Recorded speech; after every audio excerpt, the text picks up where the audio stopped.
Kamusta? It's Mary and welcome back to Good as Dead, my Sims 4 zombie apocalypse series. So in the past episode, we've seen Alec and Jace continue their desperate search for car keys in the motel where danger lurked at every turn. But after battling zombies and uncovering no luck in one room, they enter another one where they encounter a girl named Danica. She is a frightened young girl and revealed that her bitten grandfather is locked in the bathroom by her missing mother, who had promised to return a few days ago, but she did not. That's why Alex's harsh truth clashes with Jace's compassion to leave for her safety, though she struggled to let go of her hope. So amid tense emotions, the group discover the car keys as their ticket to escape, and they leave the motel and as the night fell, find refuge at a lakeside cottage. So a cautious man and his pregnant wife allow them shelter for the night, which they need after everything that they've been through, really. And right now, said man is cooking up something for them, and the cottage was modest but warm, and it's obviously seen better days, especially considering that there's a whole zombie apocalypse thing going on outside. And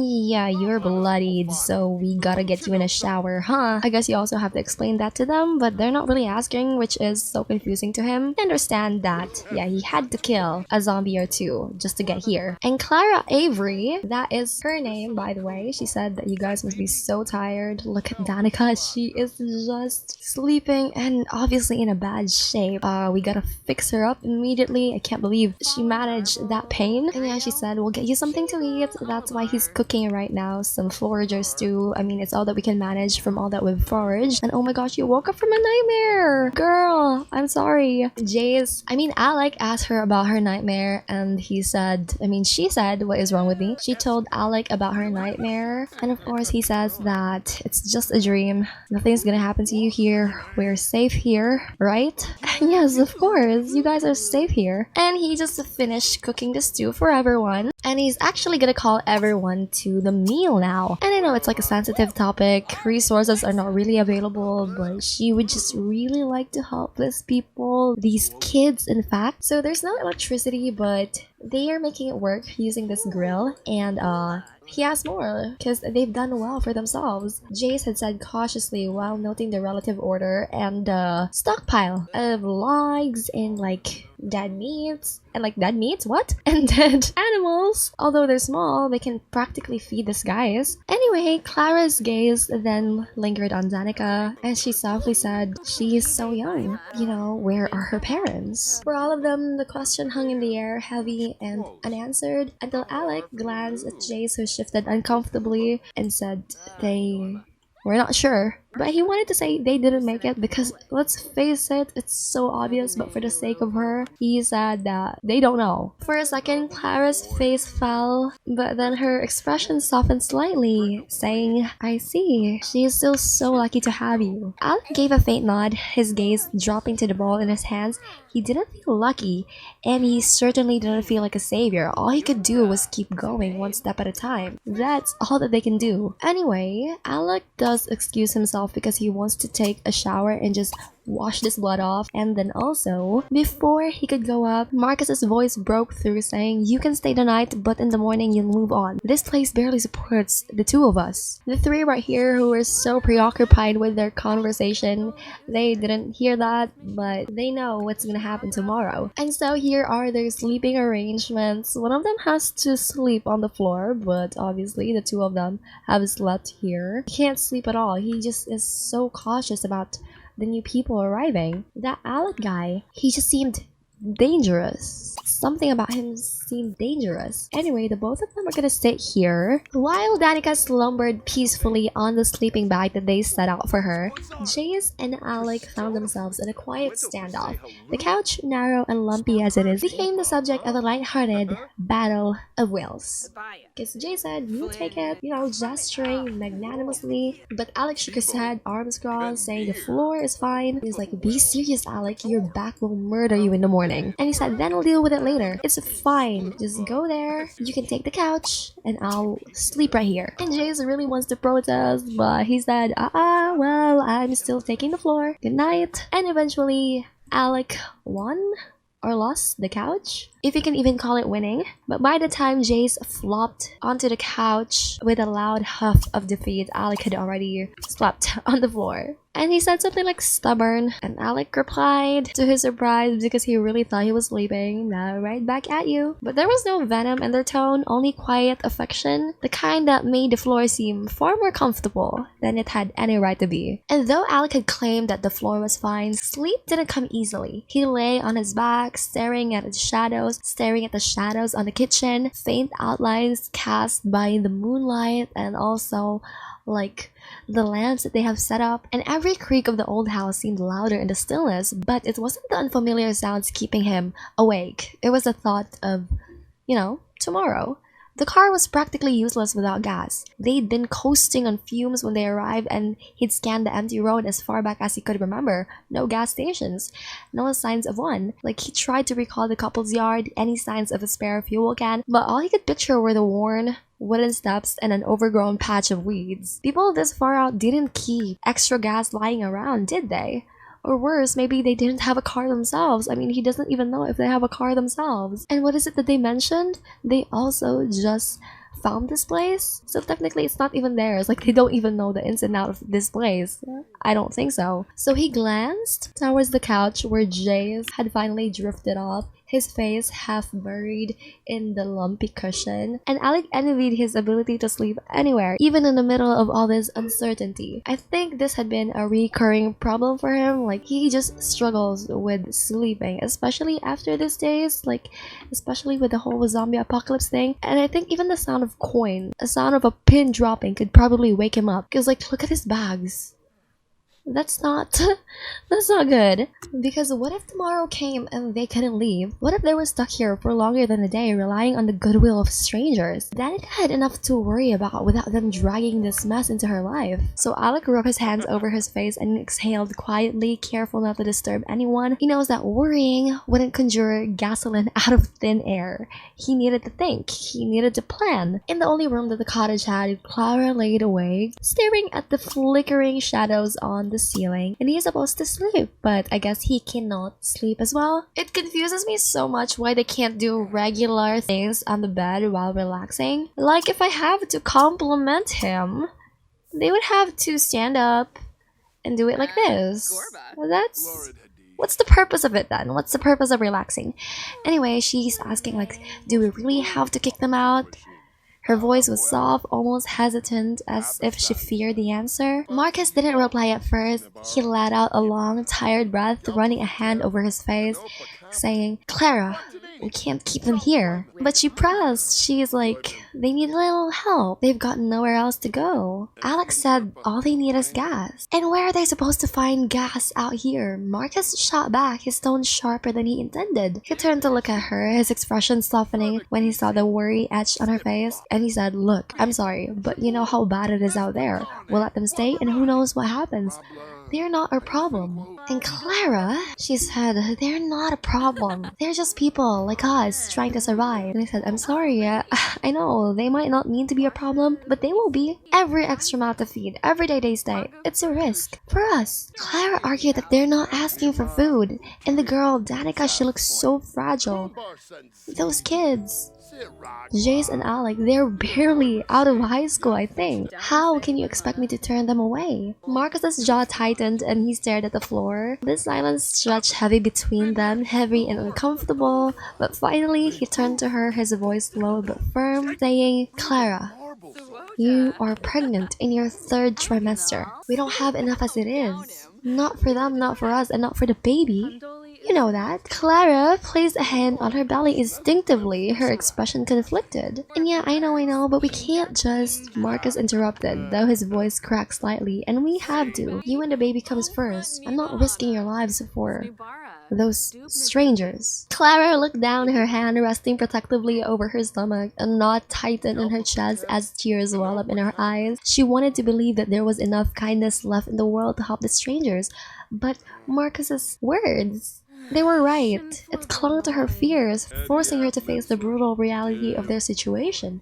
Neither of them spoke after that. Yeah, so she is gonna go back to sleep.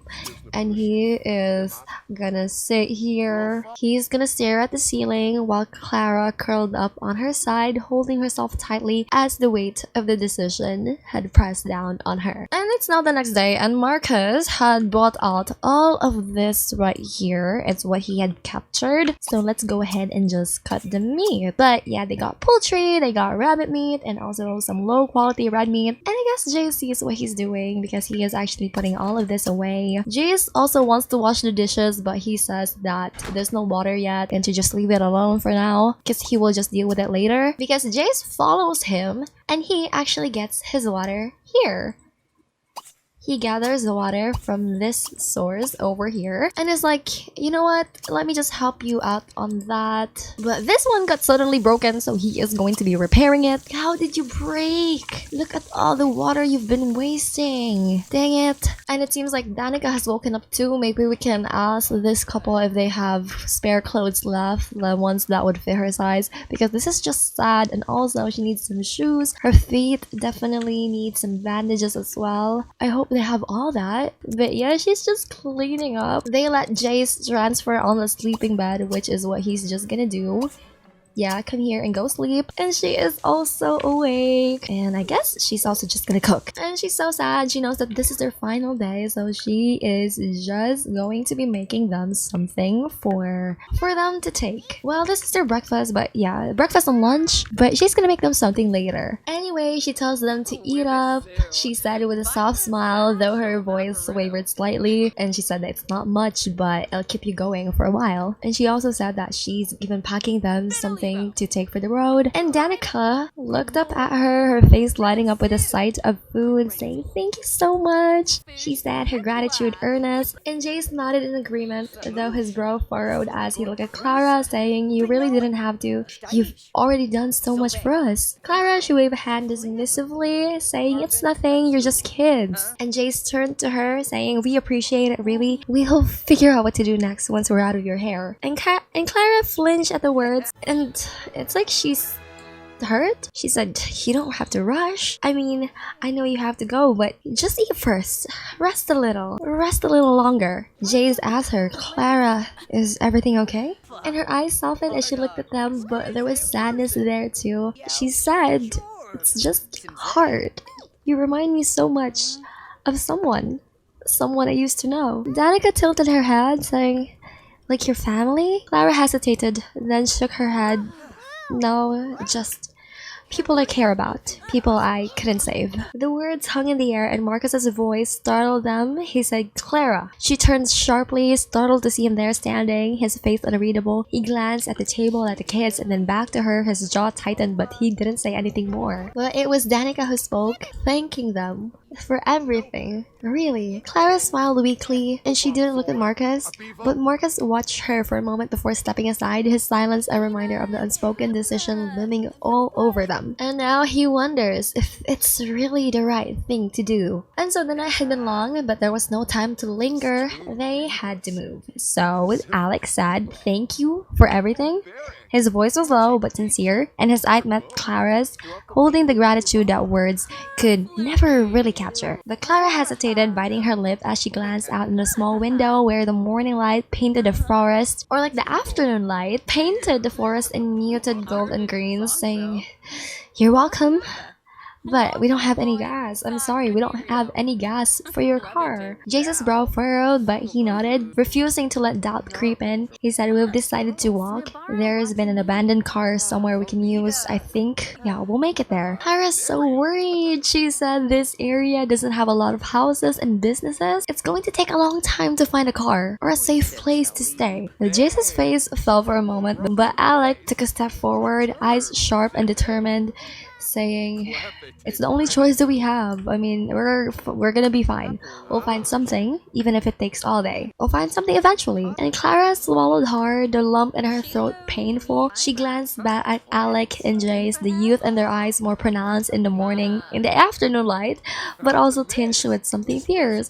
They were determined, desperate. She could see it in the set of their shoulders, the way they stood, as if they're ready for whatever came next. And Clara managed a shaky smile, the fear and exhaustion in her eyes fighting with the hope she wished she could give them. She said, I just wish that you could stay. But Marcus stepped into the room, his brow furrowed as he took in the sight of Clara, and his eyes shadowed with worry, his weight, and with a soft but firm voice, he said, wait. The both of them, Alex and Jace, paused, looking at him with guarded expressions. The tension in the room thickened, the uncertainty hanging between them. That was very heavy. But Marcus took a deep breath, the weight of the decision pressing down on him. He said, Clara, my wife, is pregnant. The world just fell apart because of everything, and I want to keep her safe, and I want to keep you all safe too, but you three are just kids. It would be cruel to send you out there alone. So the two boys exchanged a quick look. Jace's hands fidgeted at his sides while Alex's jaw tightened, and Marcus continued, his tone softening. He said, so here's what I'm thinking.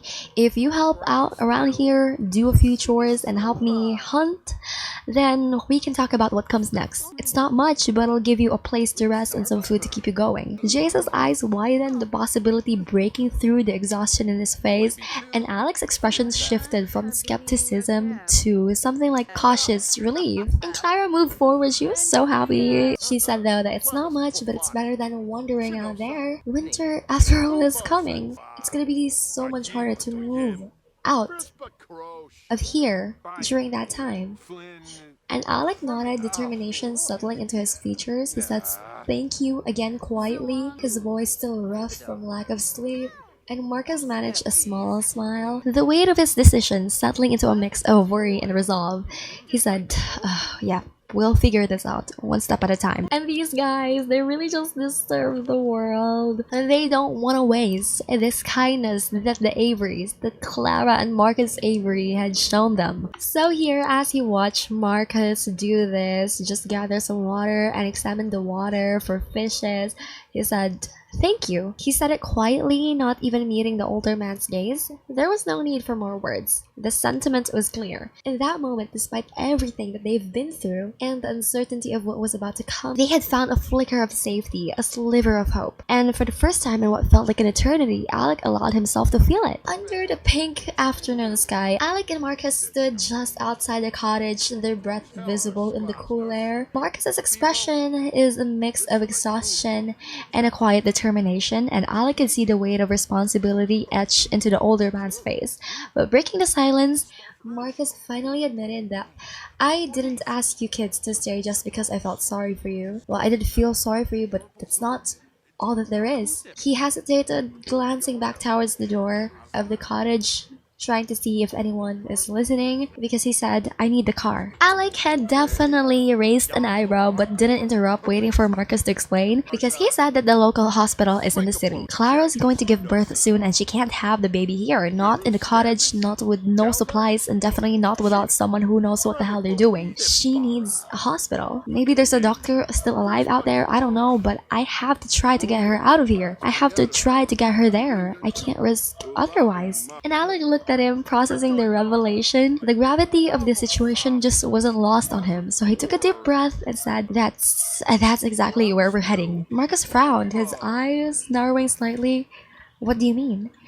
You see, there's a shelter, a cop had radio us a while back on a walkie-talkie. Survivors were gathering there. It's supposed to be safe. That's why we were on the road to begin with. Marcus's gaze sharpened and asked, this cop, have you heard from him recently? Alex shook his head, a shadow passing over his face, saying, not for a few days. The signal's been dead and we haven't been able to contact him. But we figured it's still worth the risk. If the shelter is real, it's our best shot. Marcus thought about it over Alex's words, rubbing his chin, because if it's in the city, it might be near the hospital. It's not much to go on, but it's something. For a moment, the two stood in silence, both contemplating the path ahead. It was clear to Alec that Marcus's resolve wasn't just about his unborn child. It was about survival. It was doing whatever it took to protect the people he loved.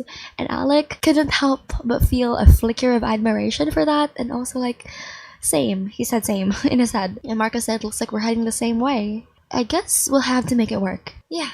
We will. And so guys, thank you so much for watching this LP. The next episode will probably be out the next week. And yes, I have took some of the elements of my previous zombie apocalypse LP and just injected it into my brain baby that is Good as Dead. But it's not gonna be all too similar. What does that mean? I think you're just gonna have to watch the next few episodes to know what the hell I'm talking about. But yeah, thank you guys so much for watching, and I'll see you guys again soon. Bye bye!